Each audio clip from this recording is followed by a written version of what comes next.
Generally, bad weather doesn't hit the whole system at once. But in 2012, it did. Just over 2 years ago, an intense, long-lived line of thunderstorms known as a derecho swept through the Midwest. I've never seen it storm like this. But that windstorm did a great deal of damage to our system, and it took a long time to recover. Oh my God.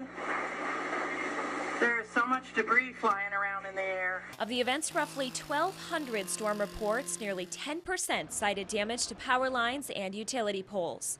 The impacts of the derecho's 90-mile-per-hour wind gusts were felt immediately and for days and weeks afterward as thousands suffered without power. Light a few candles and wait it out. That's most people's plan when it comes to power outages. But what I wanted to know is what happens when the power company leaves you in the dark for longer than you expected. You can't make your infrastructure weatherproof. Mother Nature can always throw things at you that you're not prepared for. In our area, multiple companies control the power you receive.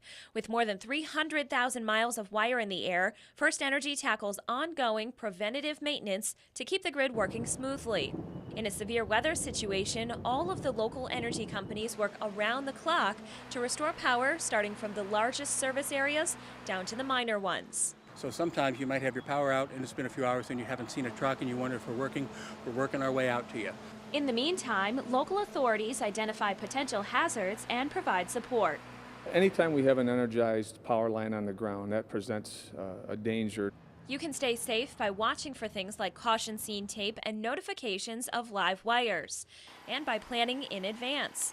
Battery-operated flashlights and radios can come in handy during power outages. Remember to fully charge your mobile devices and fill your tank with gas before a potential severe weather outbreak.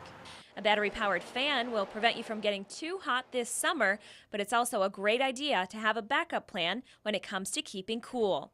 In the days leading up to and following the derecho event, high temperatures ranged from the lower 90s into the triple digits. I've got a thermometer in my room, and this morning when I got up, it was at 92.